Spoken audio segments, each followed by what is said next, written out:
Hey guys, another portable air conditioner that's broken. This one was brought to me by my sister. Lord, what have I done to deserve this? Alright, I'm joking, but I already took this apart last night. Took the panels off. And I already think I found a leak last night. Found some oil down on this loop. You can see that. And what I think what happened here is this cap tube rubbing on this piping here. And you can see like a big rub mark taken out of there. So I'm sure that's where the leak's at. I have brazed cap tube leaks before, but this one's so thin and has a big red mark on it. It would be pretty risky to fix that with the standard, brazing. This would be a great candidate for Stay-Brite 8, which I don't have any. That would be a great item to have to fix this. It's Sunday, so none of the supply houses are open. Best thing to do would just to be replace this cap tube with the same length. That wouldn't be a big deal. Doesn't look like it. But I don't have any cap tube either. So what I think I'm going to do is unbraze this section out, slide over a piece of 1/4-inch tubing on that bad section, crimp it off, braze it, and hopefully that will fix it. And check this out. Look what they did to kind of separate these tubing, the piping here. They just brazed another piece of tubing on the two lines. That's kind of funny. I haven't seen that done before. Same thing down here. That's kind of funny, but I guess it works. So this one's pretty Chinesey, and if you look online, it got a lot of bad reviews. So basically, it's just not blowing any cold air anymore, obviously, because it probably has no refrigerant left in it. And she said it had a code of E4. Tried to look it up, what that means. Found a manual online. It doesn't talk about any codes, but I'm sure that means, it's not cooling. The compressor turns on and everything. It's only pulling 3 amps. So I'm going to start digging into this. Hopefully I can get it fixed today. She really needs it going. It's been pretty hot lately. Here we are, mid-October. So I'm going to get it started on this. Okay, a little progress update. What I'm doing here is I'm preparing my Schrader access lines. The system was completely flat, so didn't have to worry about recovering or anything. Nothing's in there.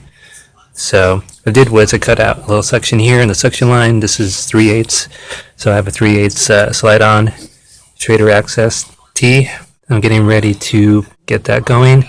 And over here is a process stub that they had from the factory. It's just a piece of copper stub that they crimped off and brazed. It's so tight in here, I can't get my tubing cutter to go around with that in there.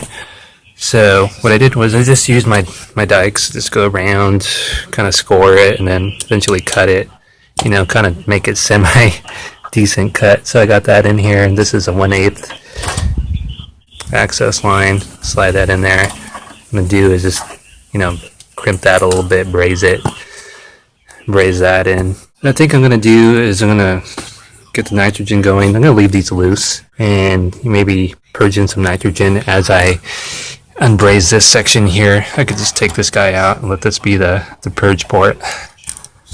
Unbraze this, pull that out, and then work on sliding on a sleeve to go over that rim mark on that capillary tube right there. And I'm going to be purging nitrogen.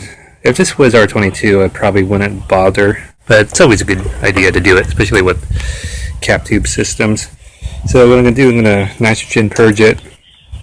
And this is a new nitrogen purging tool from Uniweld. And I think Tasman got one of these too. And I used it a few times already. I like it. So what you have to do is you have to set your nitrogen regulator to 60 psi in order for it to work properly. And all you gotta do is watch the ball. You put it on the purge setting for about 20 seconds or so, I believe. Turn it on. There's a red ball. We're just going to purge all the air out of there. And it's a real small system. You know, so it would be a good idea to put a dryer on here, but you know what? Screw it. And you'd need like a special pencil dryer. That's more of like, you know, refrigeration guys do that. But it would be a good idea. But I'm going to pull a long vacuum, so, you know, it's just a Chinese piece of junk, so it doesn't really matter. So, okay, now we're going to put it down to the braid section. Lower it down. Get this in camera. Little more. Okay, there we go. It's floating. It's just that angle it's at. It's hard to see. But I like this so far. So the NV500, that's a great regulator, but until this breaks, you know, I might get that. But until then, I'm going to use this setup.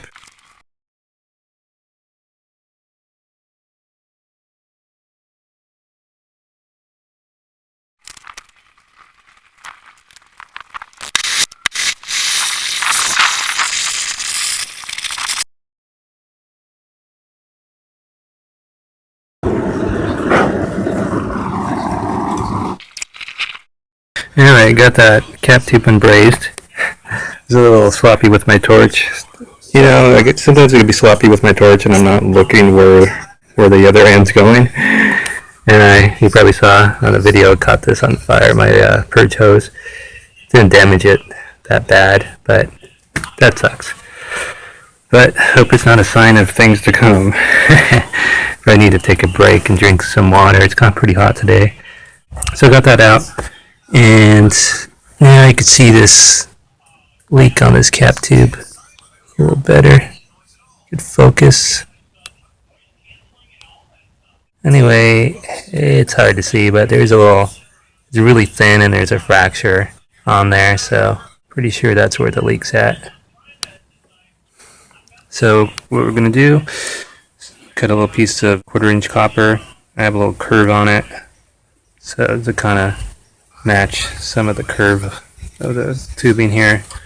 Gonna slide that on, crimp the ends closed the best I could, and braise it up. Let's see what happens. Okay, I was able to slide on that 1/4 inch sleeve over it, and I had to bend it a little to work that way, this piece over the joint, the bad area, and it kind of, since that was a weak area, it kind of tweaked a little bit, kind of kinked very slightly, but I think it's going to be fine. But we're going to find out.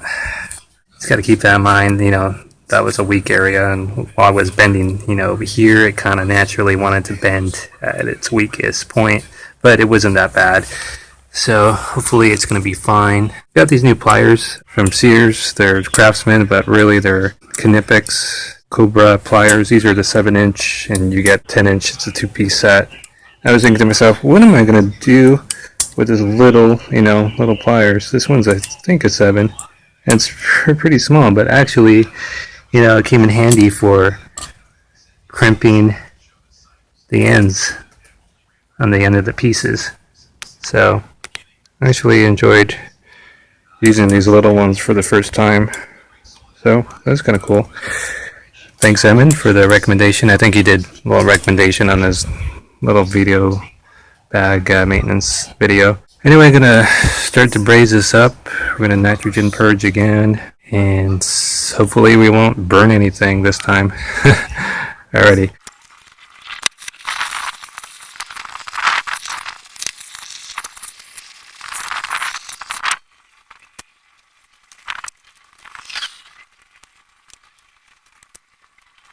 Alrighty, here we are. Focus. Yeah, it came out pretty good. Man, just barely put the torch on it for a few seconds and it's ready to go.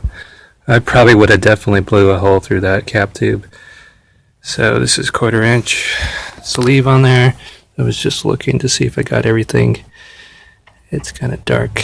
That's why I'm over here in the shade, and that's why I needed my flashlight, but everything looks good. So we're going to try that. I'm going to braise this guy and all the fittings.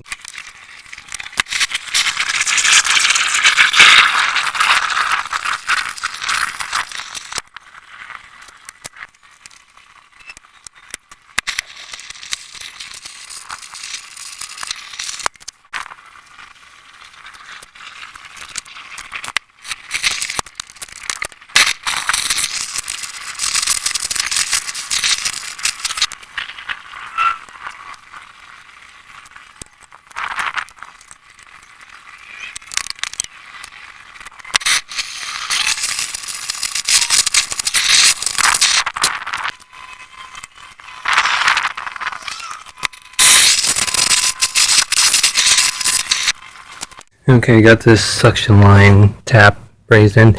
It was kind of a bitch because once I heated it up, it wanted to slide down, and that kind of threw me off. I tried to wedge a screwdriver down here, but it still wanted to slide off. So I know the joints are pretty ugly, but you know what? It's gonna hold. I'm just not on my A game today. Stooping down on this ground level kind of sucks too. Yeah, it's some ugly joints, but they look like they're gonna hold. So I'm just gonna let this cool up a little more before I put the Schrader valve in there. And put the Schrader valves in. I'm gonna test it with 150 or 200 psi. Look for leaks. See if it holds. Go from there. Okay. Well, I put about 150 psi nitrogen into it. These gauges have these little plastic pointers. It would appear that the low side went down a little bit, but it's possible that the way I was looking at it at the angle or whatever, so it looks like it maybe went down a psi or so, but the high side hasn't moved as far as I can see. Yeah, the high side's about the same. So it's been almost a half hour, so I'm going to say everything is pretty good. So I'm going to purge the nitrogen out, pull a vacuum, and go from there. Hopefully it's coming along. Okay, I'm pulling a vacuum. Yes, I'm pulling it through my manifold. Yes, I know that's not the greatest thing to do, but you know what? I'm not going to go bother do the other setup. This is good enough for something like this. And my vacuum gauge is actually acting up, so I'm not able to use my vacuum gauge, micron gauge. So I'm just going to go ghetto style without it. We're just going to pull a vacuum. I'm just going to time it. I mean, this thing's so small, but I'm just going to give it a half hour of vacuum and, turn it off and see if it holds vacuum on the low side. Yep, it's not the best, but it is what it is. So I'm going to go ahead and pull a vacuum for a half hour, clean up, and hopefully we'll charge it and hopefully everything will be okay. Yeah, this is a little CPS vacuum pump. It says 4 CFM on it, but I kind of doubt that. It's a little guy. It's like a little toy. It's made in China, I think. It's one of their products that's made in China, but it kind of reminds me of like a Harbor Freight vacuum pump in a way. But it's nice. It's a nice little vacuum pump to take to the roof. If you're working on a package unit or whatever, I don't think it's really worth to haul up your Goliath vacuum pump to the roof for a little package unit. And I think this is fine. Okay, it's been 15 minutes since I turned off the vacuum pump. And we're holding vacuum, the Kiddo Man's micron gauge. So, looking good, no major leaks. So what we're going to do is we're going to charge her up. I think the label says 13.4 ounces of 410A. Right there. Here we go. It's okay if we went up to 14, because by the time we take off our hoses and whatnot, we're going to lose a little. So let's go ahead and charge her up.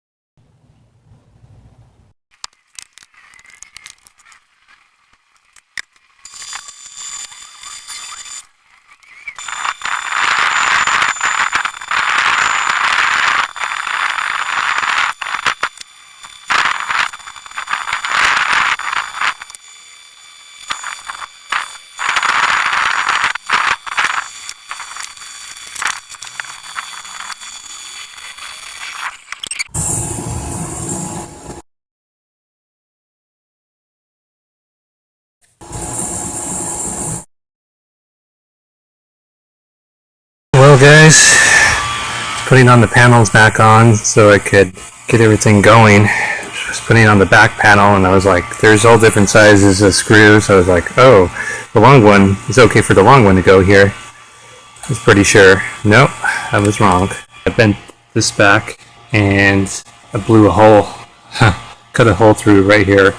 Pretty big hole. I was able to patch it up. I put all my torches away and everything, so I had to redo everything. So, man, knowing my luck, that was the only spot that you would have to worry about putting a short screw, because all the other spots, it's not a problem as far as getting close to the coil. Oh my gosh, I hate these things. So I'm pulling another vacuum. Okay, I'm having a bad day.